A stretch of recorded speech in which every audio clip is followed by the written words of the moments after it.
In the bedroom, Jasper was already dressed in his custom suit, eyes fixed on his tablet, fingers swiping through stock reports. He did not look up when she emerged, pale and shaking. "You are wearing that?" he asked, finally glancing at her jeans and simple sweater. "I am just going to the archive library." "You represent me now, Catherine. Everything you do reflects on Croft Holdings. Change." She changed. She always changed. That morning, she had an appointment she had not told him about. The nausea had persisted for 3 weeks now, and while she attributed it to the stress of her unraveling marriage, something deep inside whispered otherwise. Sarah Mitchell's office was warm and bright, a stark contrast to the sterile perfection of the penthouse. Catherine sat in the examination room, hands folded in her lap, waiting. "Catherine," Dr. Mitchell said, entering with a warm smile that faded when she saw Catherine's expression. "What brings you in today?" "I have been nauseous for about 3 weeks. I thought it was stress from my marriage, but I wanted to be sure." The doctor ran tests. Catherine waited, staring at a poster about prenatal vitamins on the wall, not daring to hope. 15 minutes felt like 15 hours. "Catherine," Dr. Mitchell said, returning with a smile, "you are pregnant, about 8 weeks along." The world stopped. "That is not possible," Catherine whispered. "We stopped trying 3 years ago after the miscarriage." "Sometimes it happens when you are not trying. Everything looks healthy. Congratulations." Catherine sat in her car in the parking lot for 20 minutes, hands shaking on the steering wheel, one palm pressed flat against her stomach. Terror and hope warred inside her chest. They had not been intimate in months. Their marriage was a shell, but maybe this baby could change everything. Maybe Jasper would remember why he loved her. She drove home and spent the afternoon preparing his favorite meal, setting the table with care, practicing her words in the mirror. "Jasper, I have news. I am pregnant." She was nervous but hopeful. This baby could save their marriage. Jasper came home at 8, carrying a manila envelope. He did not notice the dinner, the candles, the care she had taken. "We need to talk," he said, sliding the envelope across the marble counter. Catherine's stomach dropped. "Divorce papers," he continued, his voice flat. "My lawyer drew them up. The settlement is generous. $2 million, the Connecticut place, you keep your car. You just need to sign the non-disclosure agreement." The room spun. "What?" "Catherine, be honest with yourself. We have been over for years. You are not happy. I am not happy. Let us end this cleanly." "There is someone else." He did not even bother denying it. "There is a future, something you and I do not have. Sign the papers. Do not make this ugly." Catherine found her voice, found her courage. "Jasper, wait, I need to tell you something. I am pregnant." Silence. He stared at her, his expression unreadable. Then coldly, "Are you sure it is mine?" The words hit her like a physical blow. "How can you ask me that?" "The timing is awfully convenient, Catherine. You are facing divorce, and suddenly there is a baby. What, did you stop taking your pills without telling me?" Tears streamed down her face. "I have not been with anyone else, ever. How can you even think that?" "I think you are desperate. I think you are grasping at straws. And I think you are about to try to use a baby to manipulate me. This is your child." He cut her off. "If there even is a baby, and if it is mine, which I doubt, then I suggest you handle it quietly. The divorce papers include medical expenses for whatever you need to do." She understood what he meant, understood the $50,000 listed under medical expenses. He wanted her to have an abortion. "I am 8 weeks pregnant, Jasper. There is a heartbeat." "Then you have two options. Sign the papers, take the $2 million, and do what you want with the pregnancy alone. Or refuse to sign, I file anyway. You get $500,000, and I make sure everyone knows you tried to trap me with a fake pregnancy claim." "Get out," she whispered. "This is my house." "Get out!" The scream had tore from her throat. "Get out of my sight!" He left. The door slammed. The dinner she had lovingly prepared sat untouched on the table. Catherine slid down the kitchen cabinet to the floor, one hand protectively on her stomach, and sobbed. This was her lowest point. Her marriage was over. The father of her child did not believe it was his. He wanted her to abort their baby because a child was inconvenient. She cried for 30 minutes straight, but then she looked at the divorce papers on the floor. $2 million after 6 years of marriage to a billionaire. An NDA that would silence her forever. Medical expenses. Code for abortion. Her hand went to her stomach. No, she said aloud. He does not get to decide our future. She stood, washed her face, and looked at the photo of her father on her desk. David Morrison had been a renowned architect, a man of integrity who had warned her about Jasper 8 years ago. Ellie, Jasper does not see you as a partner, her father had said. He sees you as an acquisition, like a property he is developing. She had not listened. Now she understood. Catherine opened her laptop and created a new encrypted folder labeled Evidence. Then she made 2 phone calls. The first was to Richard Vance, her father's best friend and former Croft Holdings board member. Richard, it is Kate Morrison. I need your help. The second was to her college roommate, Lauren Mitchell, an investigative journalist who went by Maya. Maya, something is wrong at Croft Holdings, and I am going to need you to help me prove it. By the time the sun rose over Manhattan, Catherine Morrison Croft had made a decision. She was not signing anything. She was not staying quiet. She was not disappearing. She was going to fight. For herself, for her baby, for the truth. The woman who had spent 6 years being invisible was about to become impossible to ignore. Richard Vance's office overlooked the Hudson River, filled with architectural drawings and photos of buildings he had helped create with Catherine's father. When she arrived the next morning, he took one look at her face and knew something terrible had happened. Kate, what is wrong? She told him everything. The divorce papers, the pregnancy, Jasper's accusation of infidelity, and his demand that she handle it. Richard's face darkened with fury. That monster. You said at Dad's funeral that something was wrong with Croft Holdings. You said you found discrepancies before Jasper forced you out. I need to know everything, because I am not signing those papers, and I am not staying quiet. Richard studied her for a long moment. Your father would be proud of you. He pulled out files he had kept, preliminary documents showing irregularities in the employee pension fund.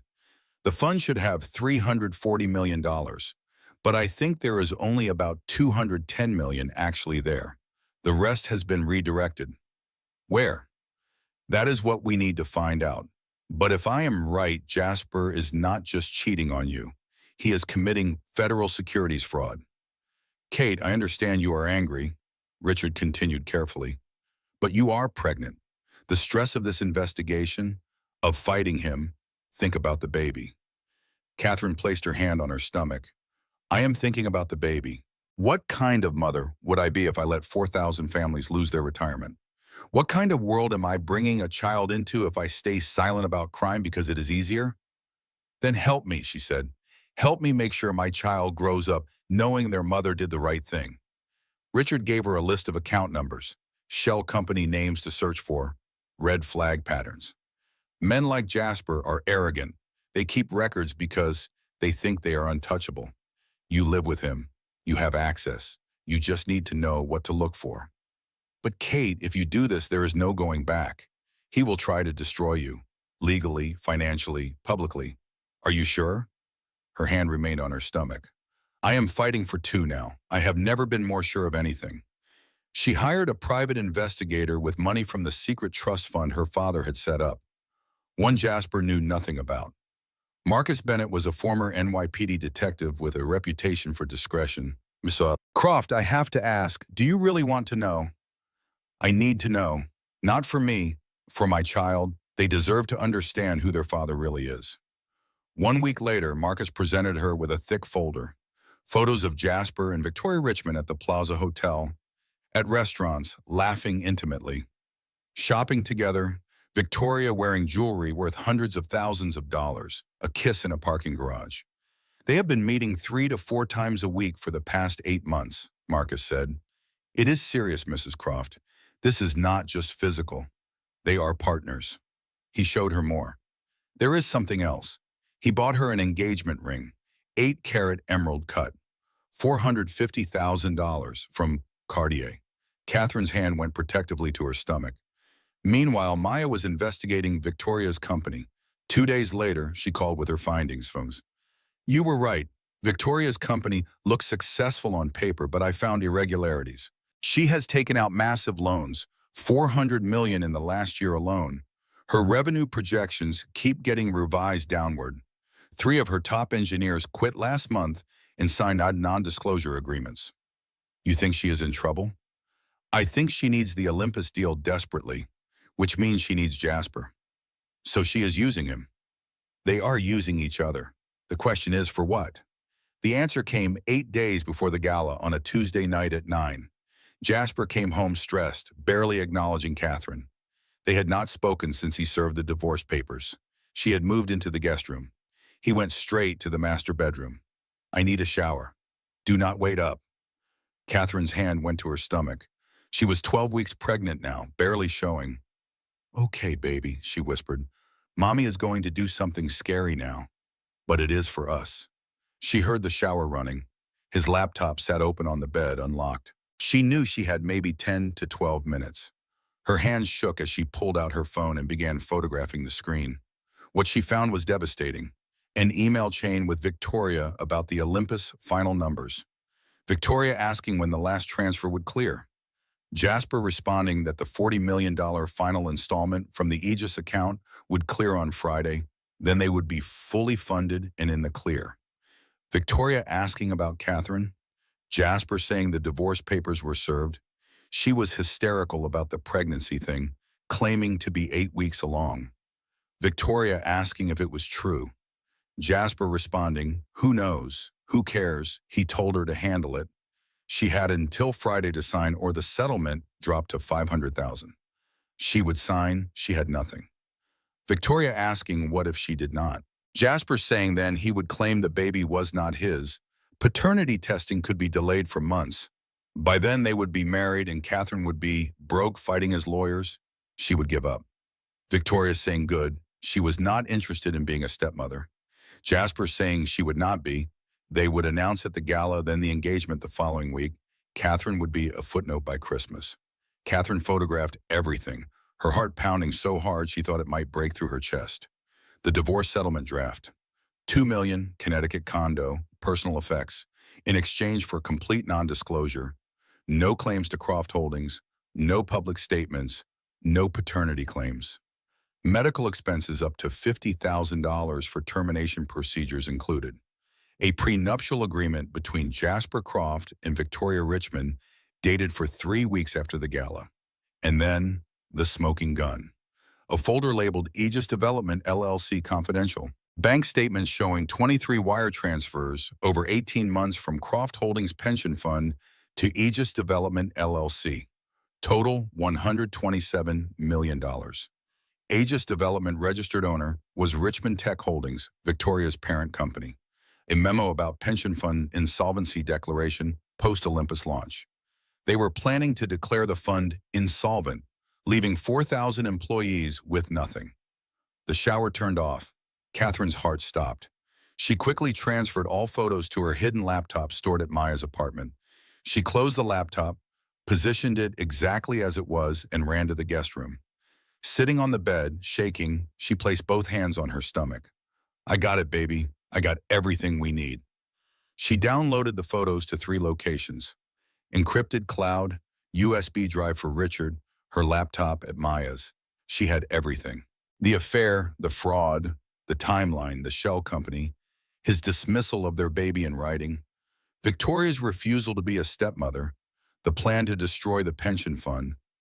For the first time in weeks, she felt something other than fear. She felt power. Over the next few days, something strange happened. Jasper changed. He started bringing her ginger tea for the morning sickness she could no longer hide. He asked how she was feeling. He mentioned the baby in conversation, the first time he had acknowledged it might be real. Catherine was deeply suspicious, but part of her desperately wanted to believe. Then, 2 days before the gala, Jasper came home early with white roses.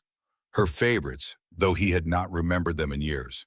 Catherine, can we talk? Really talk? She stood in the kitchen, guarded.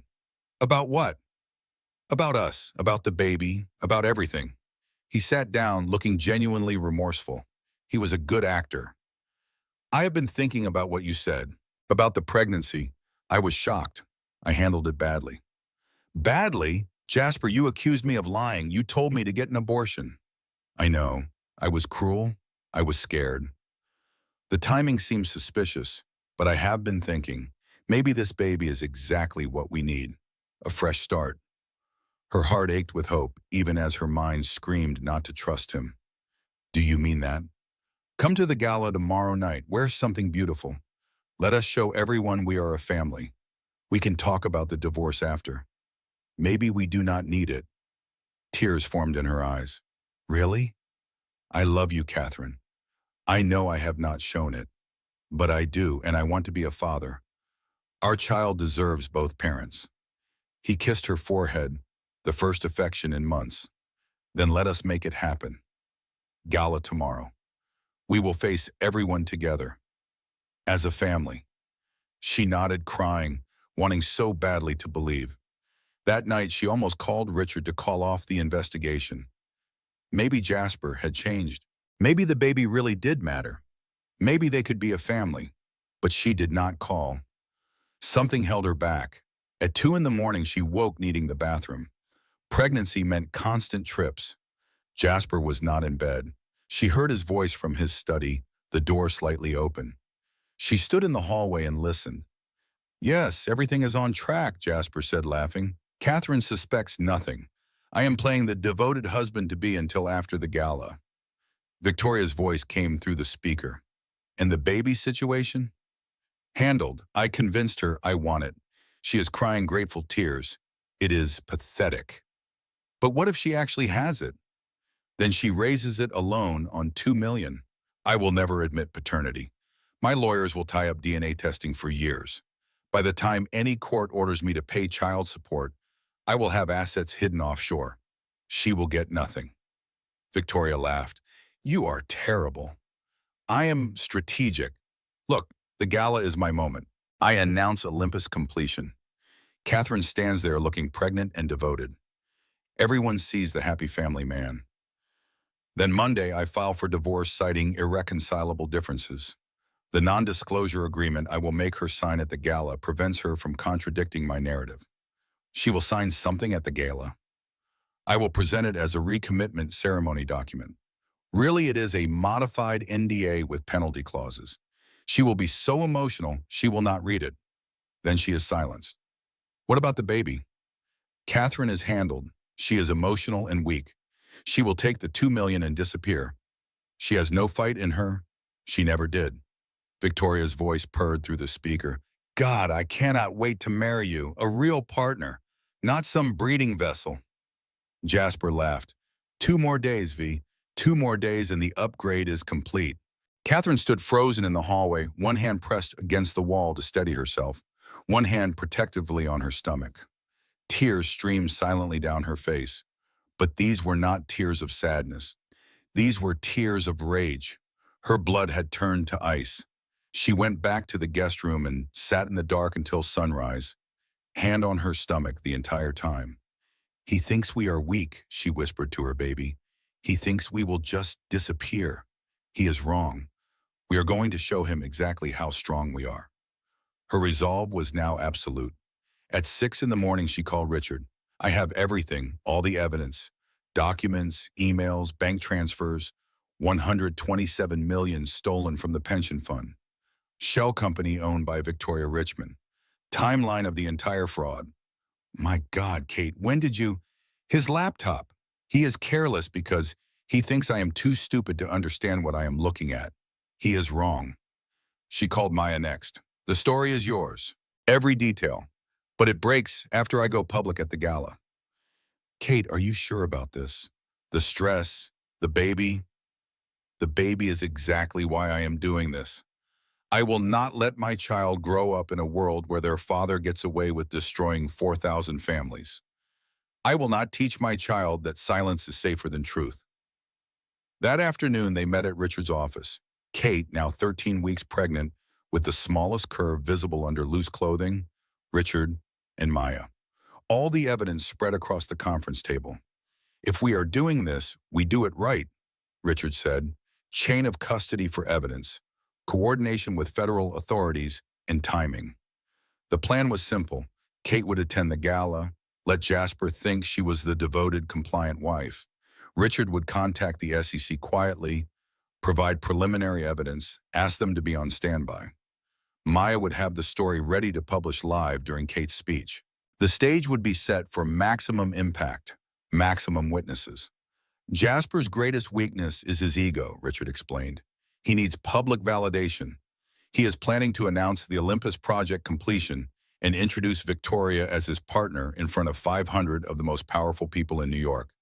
That is his moment of triumph. That is when we destroy him. Public crimes deserve public justice.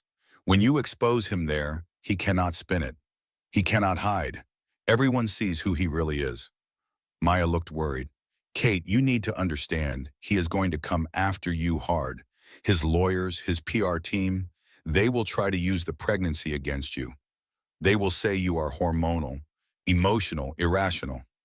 Let them try, Kate said, hand on her stomach. I have documents, I have evidence, I have truth, and I have a child to protect. That makes me the most dangerous thing he has ever faced. Richard added, when you make your accusation, I will stand up and verify it.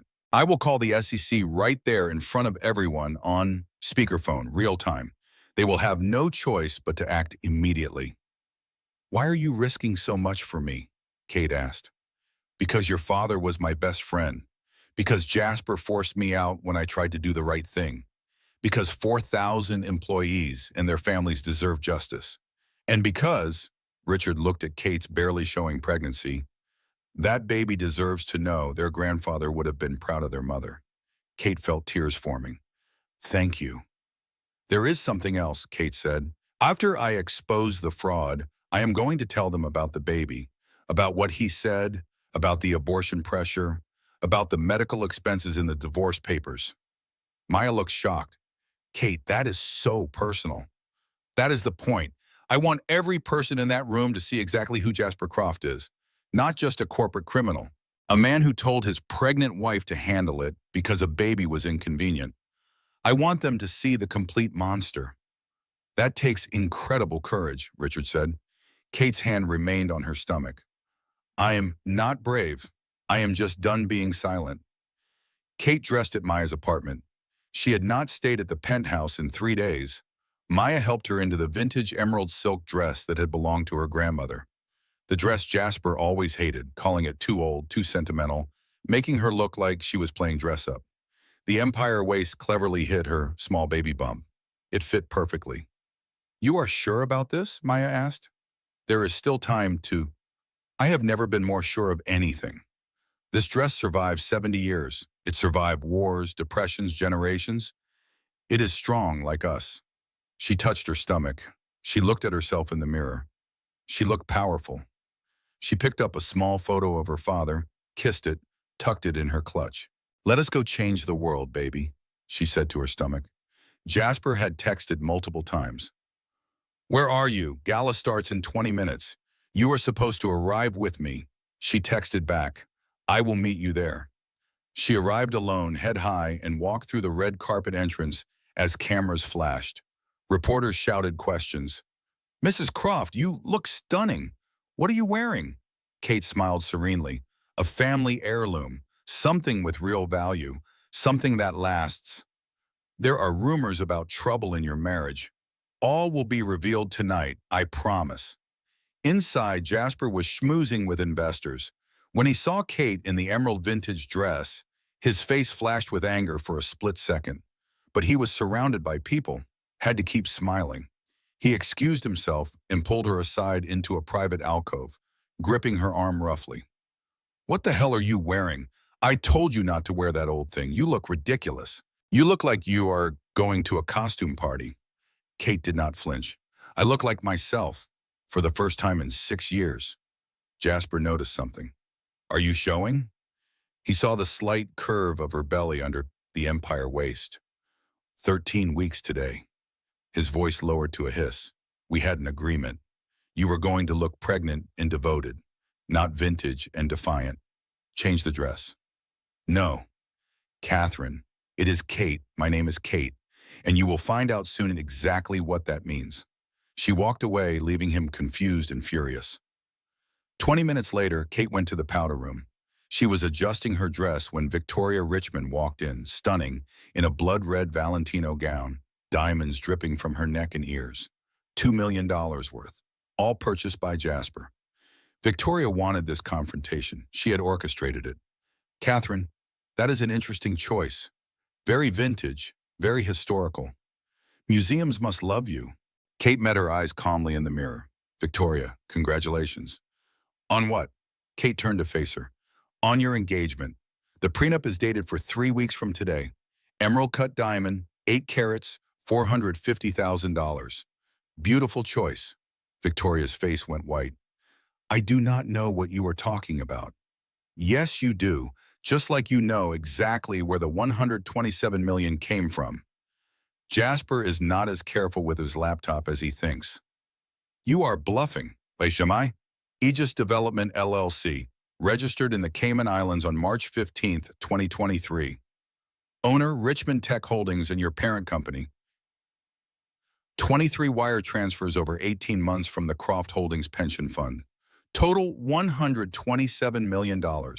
Should I continue? Victoria dropped the act, her voice pure ice. If you say one word, Jasper will destroy you. The non-disclosure agreement. NDAs do not cover federal crimes, Victoria. But you already knew that. You just hoped no one would look close enough. You also know your company is hemorrhaging money. 3 top engineers quit last month. $400 million in loans you cannot repay. You need this Olympus deal. You need Jasper. That is why you are marrying him. Not love. Desperation. Victoria stepped closer, furious. You are nobody, Catherine. A failed art historian playing house with a man who never loved you. I am everything you are not. Successful, powerful, relevant. Tonight, everyone will see that. Jasper and I are the future. You are the past. Kate remained calm, one hand unconsciously going to her stomach. You are right about one thing. I am the past, his past. But here is what you do not know about the past, Victoria. It always catches up with you. Is that a threat? It is a promise. Enjoy the gala. Kate walked out, leaving Victoria shaking with rage and fear. The lights dimmed. An announcement rang through the ballroom. Ladies and gentlemen, please direct your attention to the stage for a special presentation from Jasper Croft, CEO of Croft Holdings. Thunderous applause. A spotlight hit the stage. Jasper Croft took the microphone, looking like a god in his custom Tom Ford tuxedo, $50,000 watch gleaming under the lights. He was in his element, charming, commanding, charismatic. Friends, colleagues, visionaries, titans of industry, thank you for joining me on this historic evening. Tonight is not just about celebrating a building. Tonight we are celebrating a new era for New York City, an era of innovation, luxury, and limitless possibility. The crowd erupted in applause. The Olympus project represents the pinnacle of luxury development. 95 floors of pure innovation. Smart technology in every unit. Technology that learns your preferences, anticipates your needs, creates your perfect environment. This is not just a building. It is the future of urban living. And I am proud to announce that as of today, we are fully funded and breaking ground next month. More thunderous applause. Investors nodded, smiling. Their money was secure. This would not be possible without incredible partners. Partners who share my vision. Partners who believe in the future, not the past. Partners who understand that evolution requires leaving behind what no longer serves us. His eyes flicked at Kate for half a second. She saw the cruelty in that glance. I want to introduce the technological genius behind Olympus's revolutionary smart systems. A woman who represents everything this project stands for. Innovation, ambition, fearlessness, and the courage to build rather than simply preserve. Please welcome Victoria Richmond, CEO of Richmond Tech Solutions. Victoria glided onto stage in her blood-red dress. The crowd was mesmerized. They stood together, the perfect power couple. Applause was thunderous. People were standing. Victoria took the microphone. Thank you, Jasper. This partnership means everything to me. To us. Together, we are not just building a structure. We are building a dynasty. The subtext was crystal clear. The old wife was out. The new queen was in. Jasper's arm went around Victoria's waist, and of course, no man achieves anything without support from home. Tradition matters, even as we build the future. I would like my wife Catherine to join me on stage. Scattered polite applause, pity claps, whispers rippled through the crowd. Kate took a breath, placed her hand on her stomach briefly. Here we go, baby. Time to show them who we are. Maya squeezed her hand. You have got this. Kate walked toward the stage. Every eye followed her, calm, steady, head high. She climbed the steps and stood between Jasper and Victoria. The three of them, a toxic, explosive triangle. Jasper handed Kate a champagne glass, the condescension dripping from his voice. Catherine, so glad you could join us. He raised his glass to the Olympus Project, to partnerships that work, to new beginnings, to upgrades. Victoria raised her glass, smiling triumphantly at Kate. Kate did not move, did not raise her glass. Jasper's smile tightened dangerously. Through gritted teeth, he whispered, Raise your glass, Catherine. We talked about this. No, Kate said quietly but firmly. His voice grew louder, forced laughter for the audience. My wife is overwhelmed by the moment. Big achievements can be intimidating for some people. Not everyone is built for this level of success. Uncomfortable laughter rippled through the crowd. Victoria smirked. Kate stood perfectly still, unmoved. I said, raise your glass, Jasper hissed, his voice pure venom now. And I said no. His mask cracked.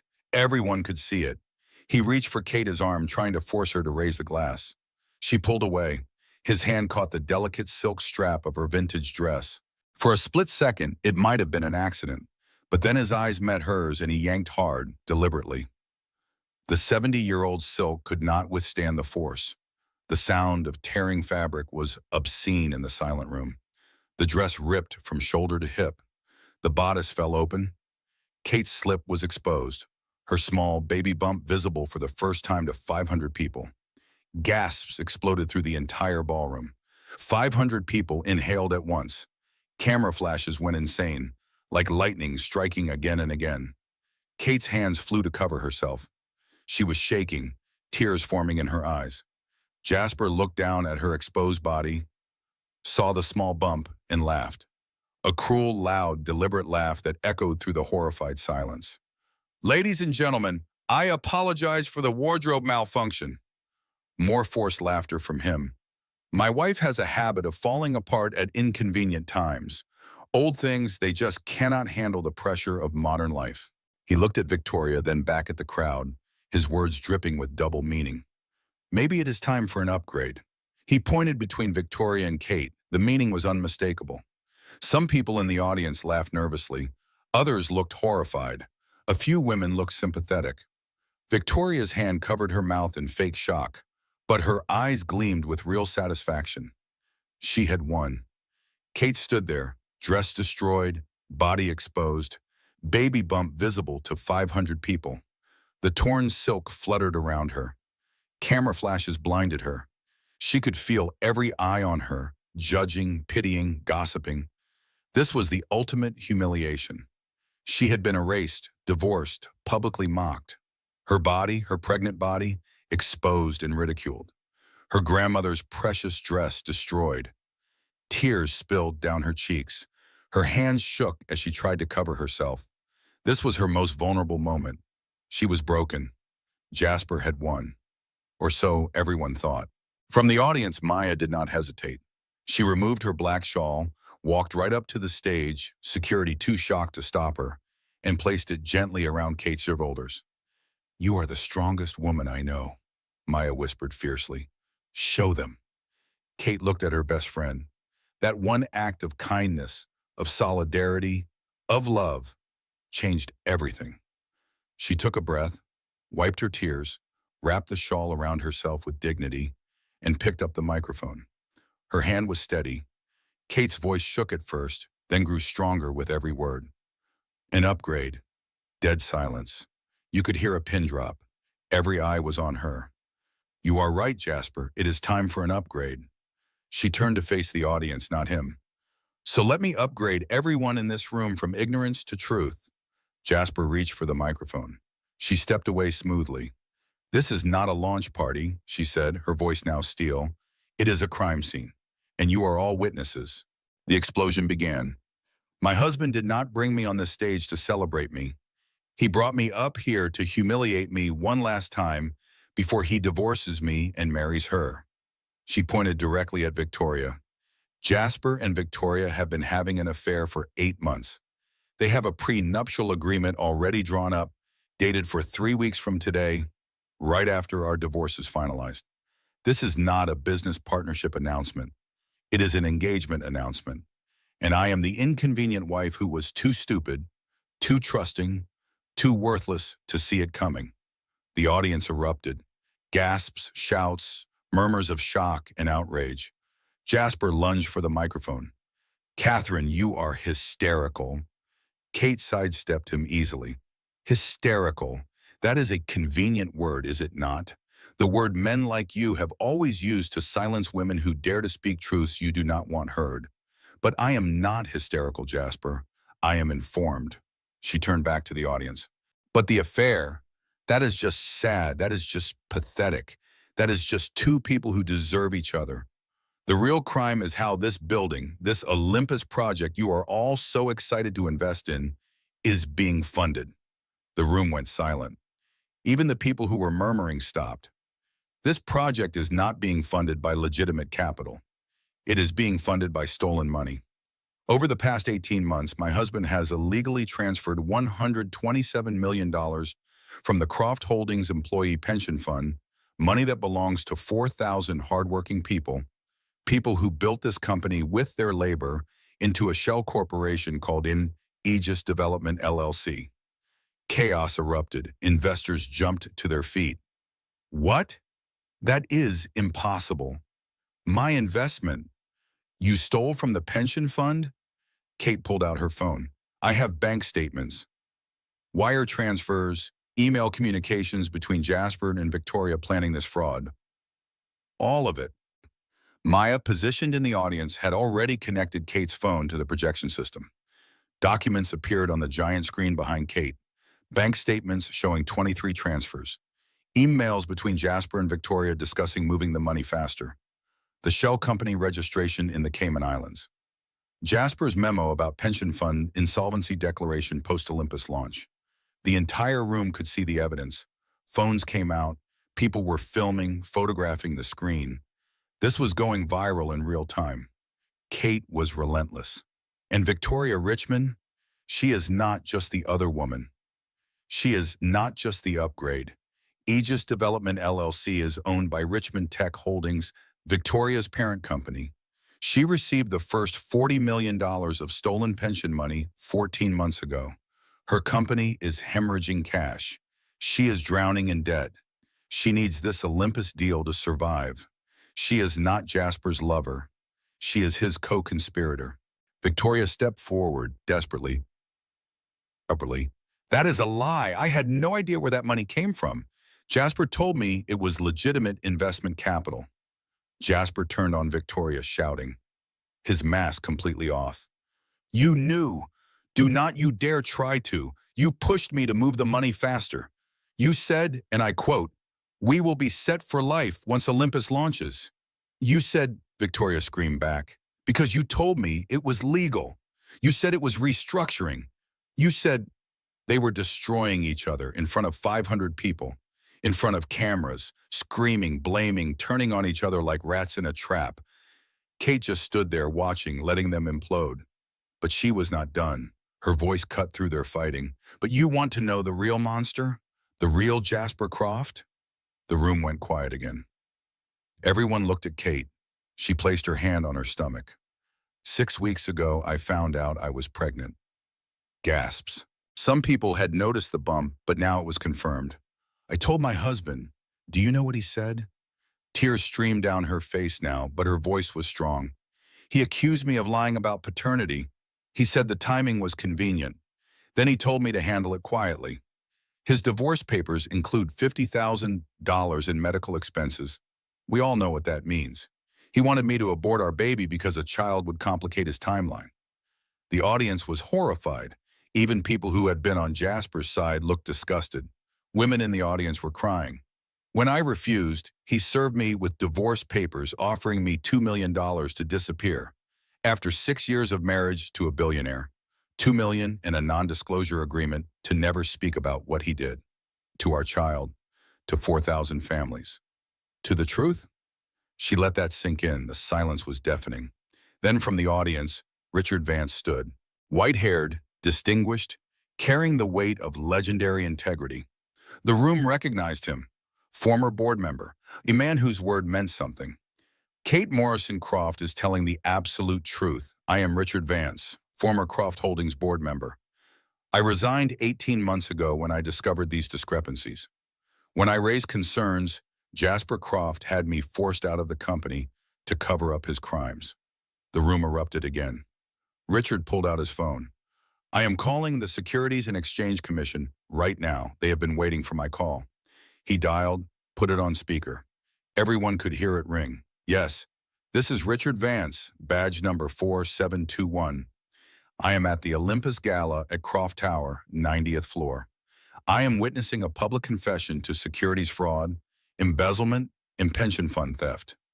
I am sending you the complete evidence file compiled by Catherine Morrison Croft right now. We need federal agents here immediately. The SEC agent's voice came through the speaker clearly. We are 5 minutes away, Mr. Vance. We have been monitoring. Please keep all parties on site. The line stayed open. Everyone heard it. The SEC was coming. Pandemonium, investors screaming at Jasper, people trying to rush the stage. Security did not know what to do. Jasper tried to regain control, shouting, "This is a misunderstanding. My lawyers will—" A hedge fund manager in the front row, red-faced with rage, cut him off. Your lawyers cannot spin this, Croft. The SEC just said they are coming. We all heard it. Jasper turned on Kate, completely unhinged. All charm gone, pure rage. He lunged at her, grabbed her arms. You bitch, you have destroyed everything. Do you have any idea what you have done? Years of work, my legacy, my empire. You stupid, vindictive.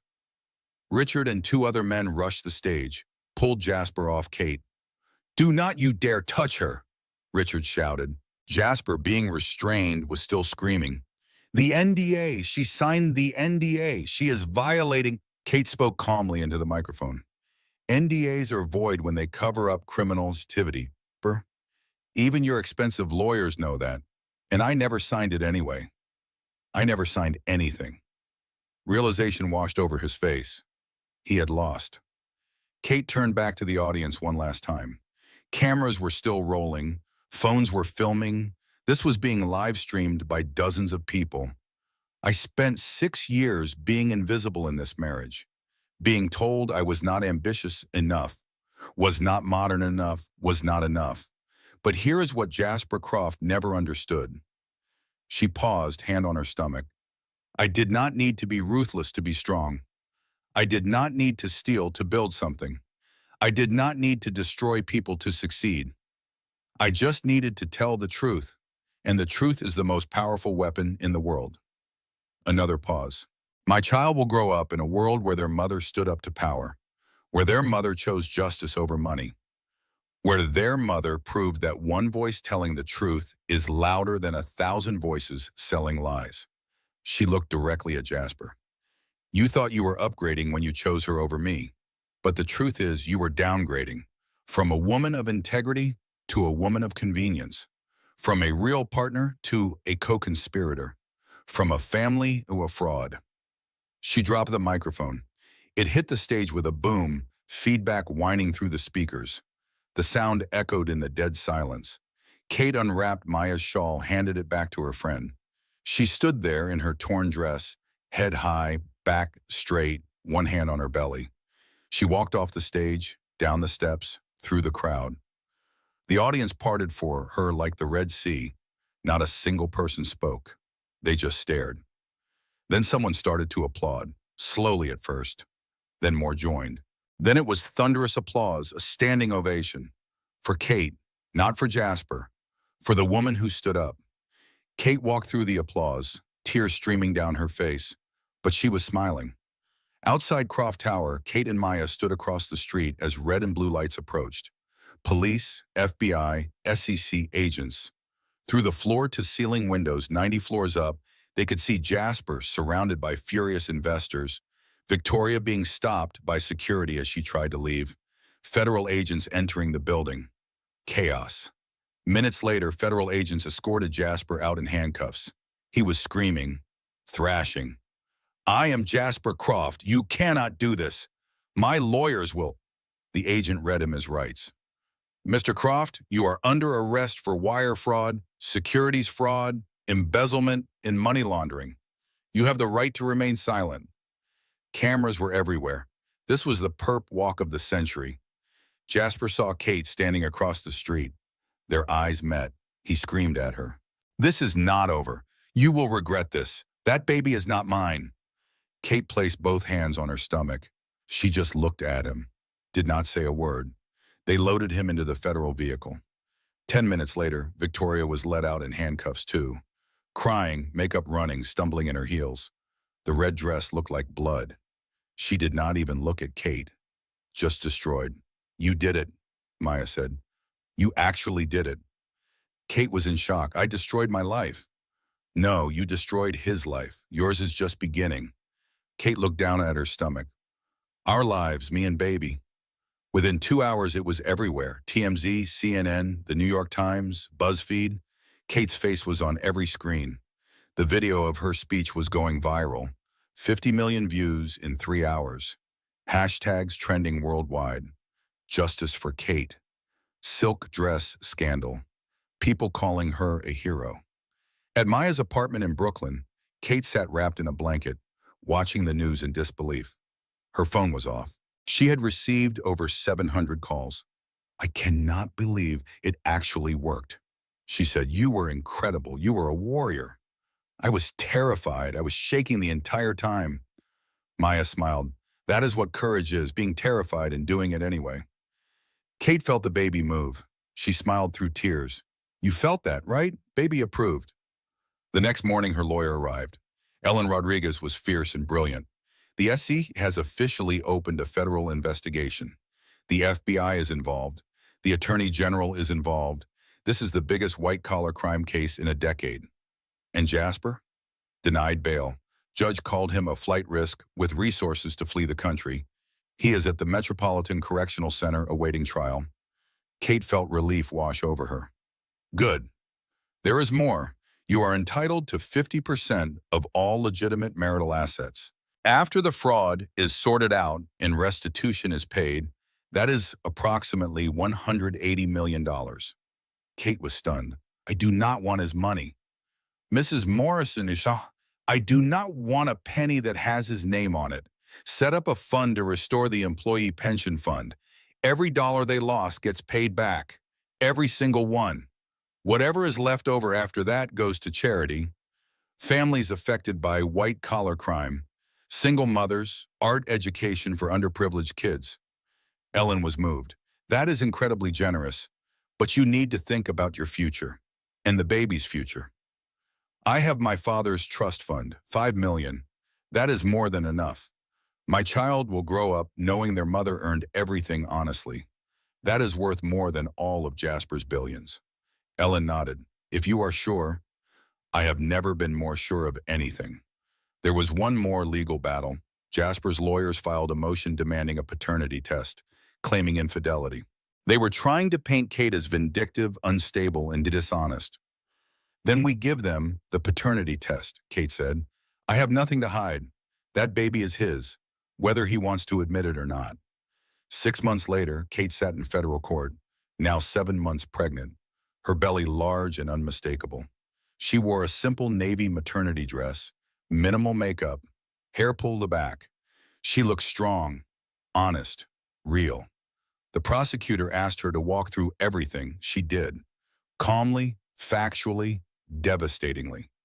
She showed the photos she took, explained the shell company structure, identified the wire transfers. She was brilliant on the stand, clear, composed, unshakable. The defense tried to break her. "Ms. Morrison, is it not true you were facing divorce with minimal settlement when you discovered this alleged fraud?" "Yes." And is it not true you stood to receive only $2 million? Yes. So you had motive to fabricate these accusations to improve your negotiating position, did you not? Kate remained calm. The documents I provided are real. The bank statements are real. The emails are real. Every single piece of evidence can be verified independently by forensic accountants. My motivations do not change facts. But you wanted to hurt my client? No, I wanted to stop him from hurting 4,000 innocent people. What happened to me was personal. What he did to those employees was criminal. There is a difference. The defense tried one more angle. Ms. Morrison, you were pregnant during this investigation. Is it not true you were emotional, hormonal, perhaps not thinking clearly about him? Kate's eyes flashed with fire. Pregnancy does not make women stupid, irrational, or hysterical. If anything, it made me more clear-headed. I was fighting for two lives now, mine and my child's. That makes you incredibly focused. Several women on the jury nodded. The defense attorney tried to question the paternity. The prosecutor objected immediately. Your Honor, paternity has been established. DNA test results are in evidence as Exhibit 47, 99.97% match. Mr. Croft is the biological father. Kate looked directly at Jasper. He looked away. 2 weeks later, the jury returned. Kate sat in the gallery, 8 months pregnant now, holding Maya's hand. The verdict came swiftly. Guilty on all counts. Wire fraud, securities fraud, embezzlement, money laundering. The courtroom erupted. Kate closed her eyes, hand on her belly, crying tears of relief. Justice had been served. Jasper's face went white, then red with rage. He stood up, screaming at Kate across the courtroom. This is your fault. You destroyed me. That baby is a bastard. I will never... The judge cut him off. Mr. Croft, sit down or I will hold you in contempt. Bailiffs restrained him. Kate just watched, calm. He was a stranger to her now. A pathetic, broken man. At sentencing, the judge was merciless. Mr. Croft, you have been found guilty of multiple counts of fraud and embezzlement. Your crimes affected not just investors and your family, but 4,000 hardworking employees and their families. You abused a position of trust. You stole retirement dreams. You betrayed every principle of ethical business. I hereby sentence you to 22 years in federal prison, $200 million in fines and restitution, and a permanent ban from serving as a corporate officer in any capacity. Jasper was let out in handcuffs. As he passed Kate in the gallery, he stopped, whispered viciously, "This is not over. I will appeal. I will fight you on every child support payment. That baby will know its father hates its mother." Kate looked up at him, calm. That baby will know its father is in prison, and they will know why. They will know their mother chose truth over comfort, over money, over you. And they will be proud. Jasper was dragged away, screaming threats. Kate watched him go, hand on her belly. It was finally over. Victoria Richmond received 10 years in a separate trial after cooperating and testifying against Jasper. Her company filed for bankruptcy. Her reputation was ruined. Her future was prison. Kate felt no satisfaction, just tired and ready to move forward. 1 year later, Morrison Gallery in Brooklyn opened its doors. It was small but beautiful, a converted warehouse with exposed brick, high ceilings, and natural light streaming through skylights. About 60 people attended the opening night. Intimate, real. The gallery featured emerging female artists, paintings, sculptures, photographs of strength, resilience, rebirth.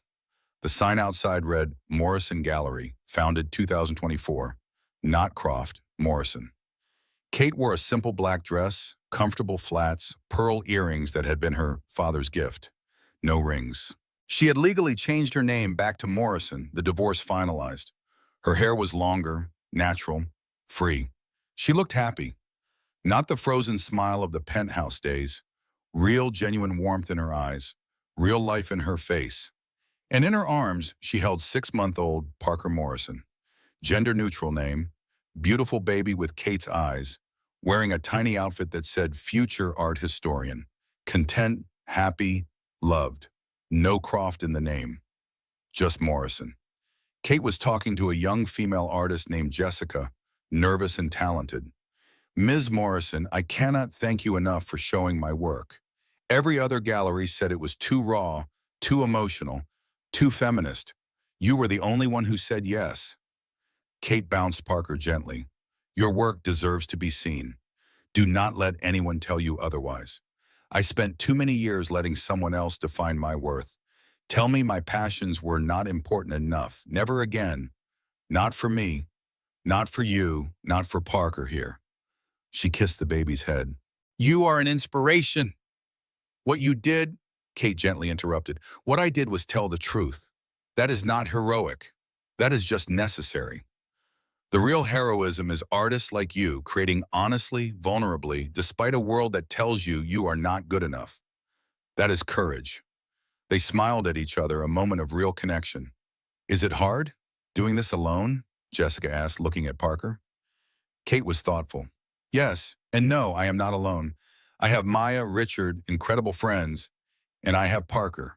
We are a team, a small team, but we are strong. Maya appeared, still Kate's best friend, now Parker's godmother. Hey, Mama, how is it going? Perfect. Better than perfect. Maya made faces at Parker, who giggled. How is my brilliant godchild? Brilliant, obviously. Takes after you. They laughed. Then Maya's expression changed slightly. You hear about Jasper? Kate's expression darkened. What now? He is appealing the sentence. Claims the trial was biased because of media prejudice against him.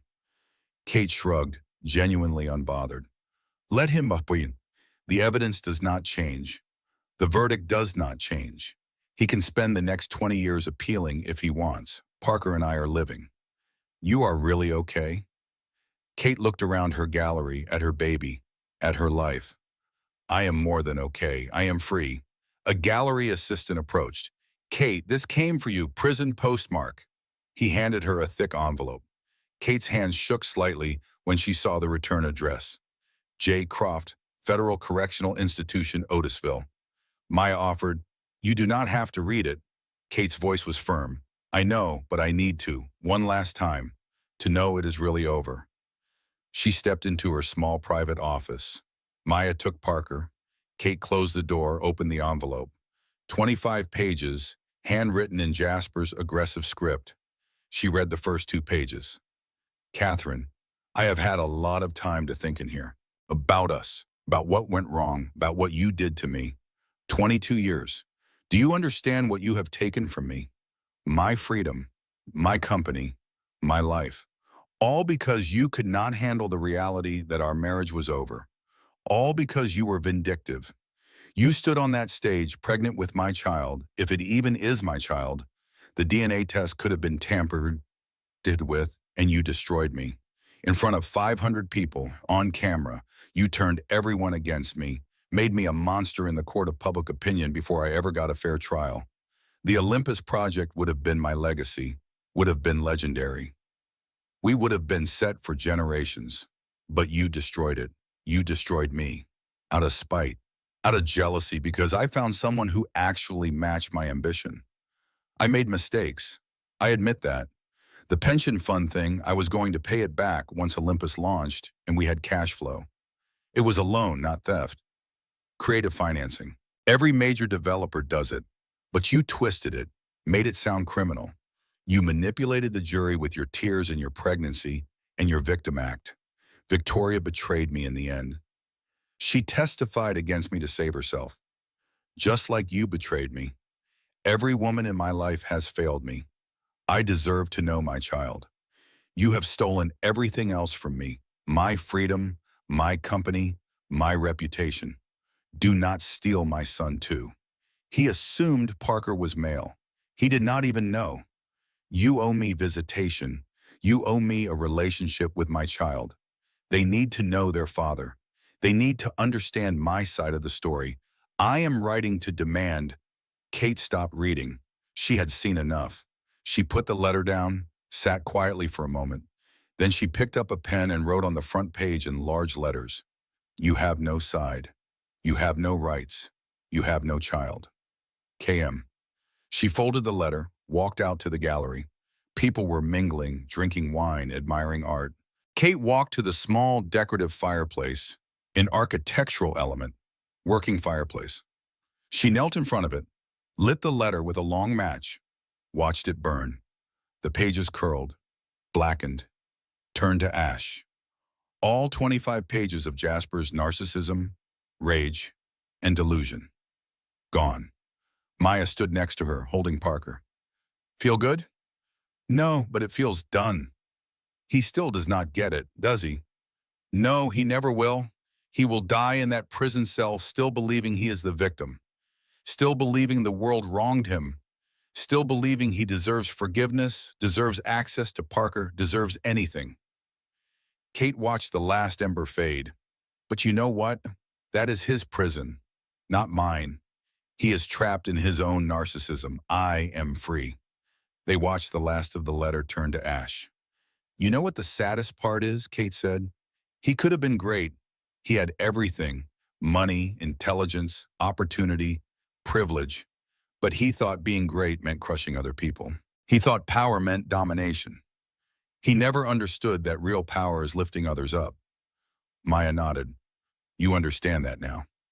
Kate looked at her gallery, her artists, her life. Yeah, I do. Parker started to fuss. Kate took the baby back from Maya. Let us get you fed, sweet baby. They walked back into the gallery together. Kate fed Parker with a bottle while simultaneously talking to an art collector.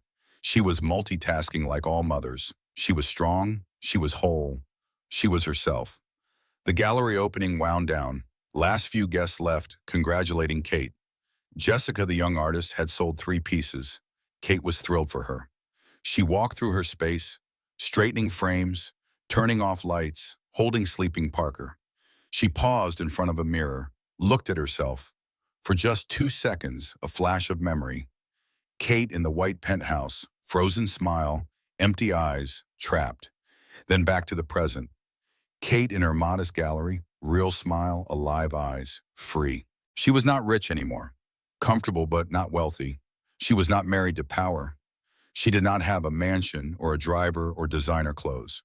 She lived in a 2-bedroom apartment in Brooklyn. She took the subway. She shopped at Target. But she had herself. She had Parker. She had her integrity. And that was everything. Kate locked up the gallery. It was a cool autumn evening in Brooklyn. Leaves falling, streetlights glowing. She carried Parker in a baby wrap on her chest. Comfortable clothes, flat shoes, diaper bag on her shoulder. She looked up at the sky, took a deep breath, smiled, and started walking home, humming softly to Parker. Just another single mom in Brooklyn, walking home after a successful day. No cameras, no spotlight, no empire. Just life, real life. And it was beautiful. As she walked, her thoughts drifted. People ask me if I regret it, blowing up my life, losing everything. The answer is no, not even for a second. I did not lose everything. I lost the illusion of everything. The penthouse was a prison, the money was chains, the marriage was a slow death. What I gained was myself, my voice, my power, my life. Jasper thought destroying my dress was destroying me. He thought humiliation would break me. He was wrong. It freed me. That dress was the old Kate. Beautiful, delicate, fragile, silent. When it tore, she died, and I was born. She looked down at sleeping Parker. This tiny human in my arms. They will never know the woman I was before. They will only know the woman I became. The woman who chose truth over comfort, justice over wealth, integrity over everything. Jasper is in prison. Victoria is in prison. The Olympus Project is dead. 4,000 families got their pensions back. And Parker and I, we are alive. Really, truly alive. So no, I do not regret it. I would do it again.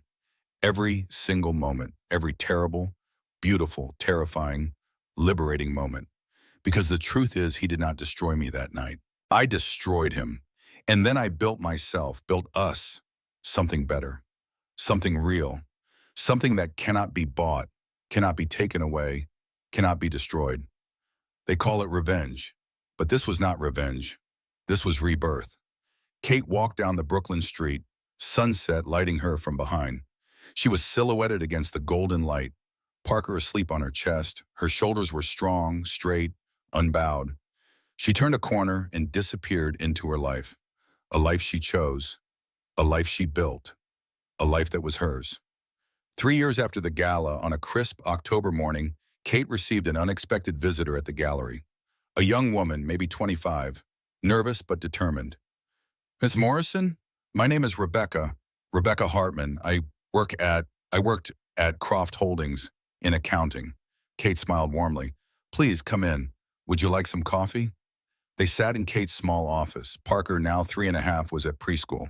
Photos of the child covered Kate's desk, alongside images of artwork and her father. I wanted to thank you, Rebecca said, her voice thick with emotion. My father, he worked at Croft Holdings for 32 years. He was 58 when Jasper Croft stole our pension fund. He was going to retire at 60. He and my mom had plans: travel, spend time with grandkids. She paused, composing herself. When the fund disappeared, Dad was devastated. He thought he would have to work until he dropped dead. My mom cried herself to sleep for weeks, and then you stood up on that stage. You told the truth. You got our money back. Tears rolled down Rebecca's cheeks now. My dad retired last year. He and Mom went to Italy, just like they planned. He tells everyone he meets about you, about the woman who saved their future. I needed you to know. What you did, it mattered. It changed lives. It changed my family. Kate felt her own tears forming. Thank you for telling me. That means more than you know.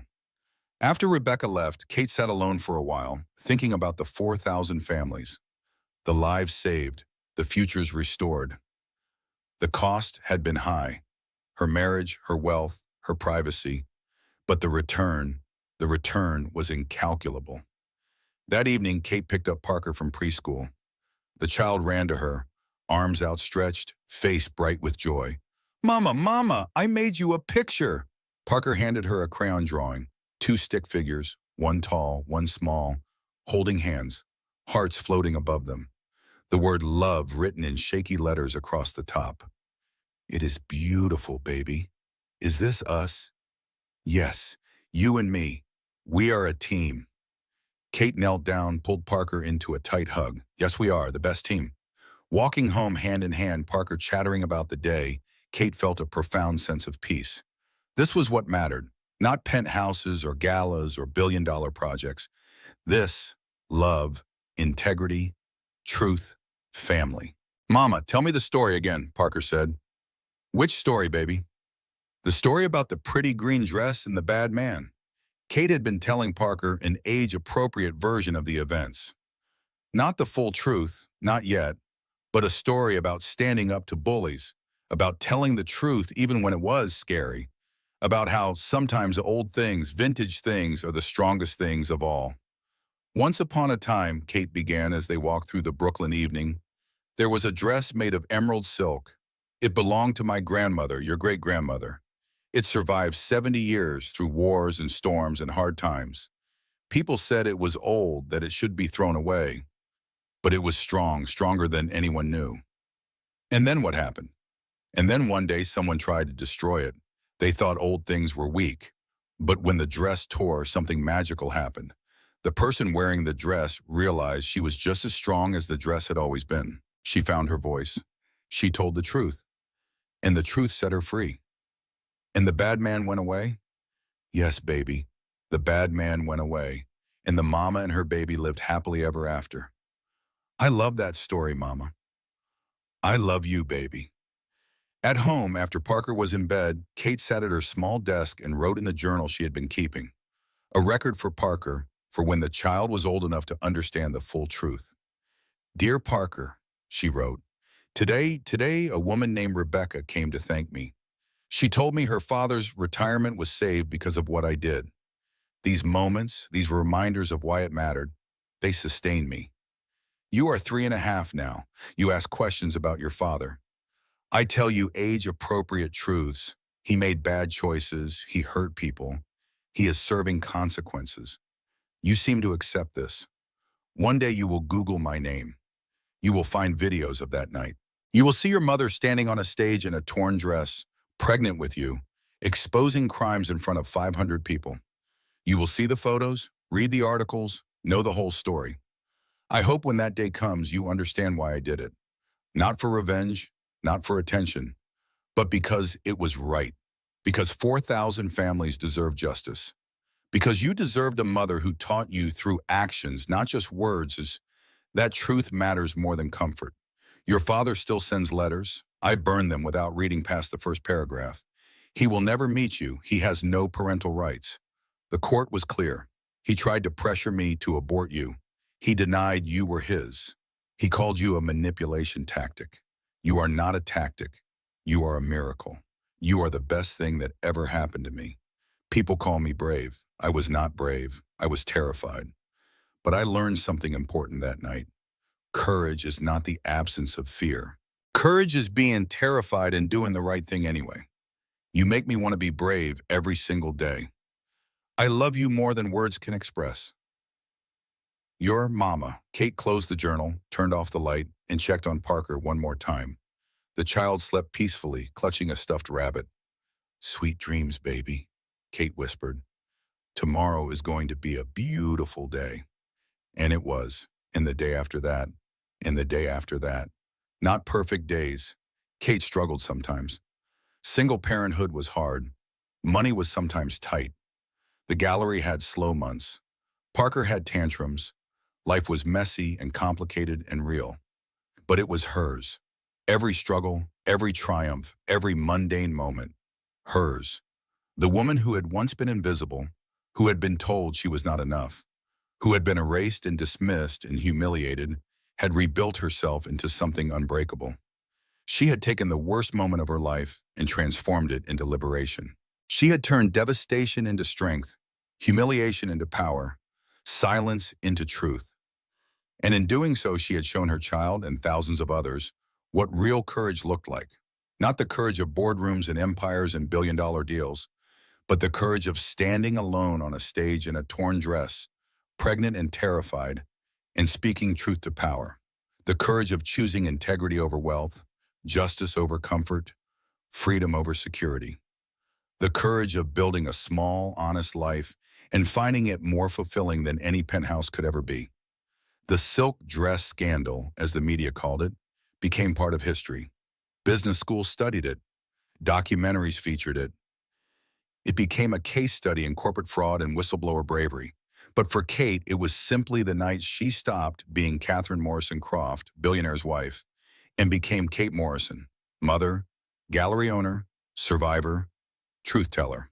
The night she stopped being an accessory in someone else's story and became the hero of her own. And years later, when Parker was old enough to understand, Kate would sit down with the child and say, I want to tell you about the night everything changed, about the dress and the stage and the choice I made. I want you to understand why telling the truth, even when it costs you everything, is always worth it. Because the truth is the one thing no one can ever take away from you. And sometimes the truth is the only thing powerful enough to set you free. And Parker would listen, eyes wide, and understand, and would grow up to be strong and honest and brave, just like Mama. The legacy of that night was not measured in dollars or headlines or prison sentences. It was measured in lives changed. 4,000 families with restored futures. One child raised to value integrity over everything. One woman who proved that the strongest thing you can be is simply, honestly, courageously yourself. And on quiet Brooklyn evenings, when Kate locked up her gallery and walked home with Parker, she would look up at the sky and whisper a thank you to her father, to her grandmother whose dress gave her strength, to Maya and Richard who stood beside her, to everyone who believed in her when she barely believed in herself. Thank you for teaching me that some things are worth fighting for. That truth is more valuable than gold. That integrity cannot be bought or sold. That real power comes not from domination, but from courage. Thank you for helping me become the woman I was always meant to be. And most of all, thank you for Parker, for this beautiful, impossible, miraculous life. I would do it all again, every single moment. The end of Catherine Morrison Croft's marriage was the beginning of Kate Morrison's life, and it was a very good life indeed. The sound of tearing silk cut through the champagne-fueled murmur of 500 elite guests like a gunshot. Catherine Morrison Croft stood on stage in a 90-story Manhattan penthouse, her vintage emerald dress shredded from shoulder to hip, exposing not just her body, but the small curve of her pregnant belly to the city's most powerful billionaires. Her husband Jasper, the CEO who had just publicly humiliated her, laughed cruelly into the microphone. "Maybe it's time for an upgrade," he announced, gesturing between his pregnant wife and his mistress in the blood-red dress standing beside him. The crowd expected tears, a hasty retreat, a broken woman. They didn't know Catherine Morrison Croft. What she did next wouldn't just end the party. It would detonate a billion-dollar empire, expose a $127 million fraud, and send two people to federal prison. But this story doesn't start with that moment of explosive revenge.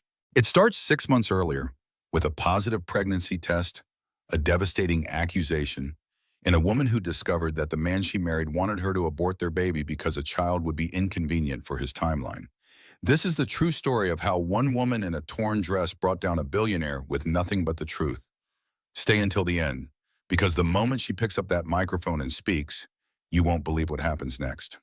The sound of silk tearing cut through the murmur of 500 elite guests like a gunshot.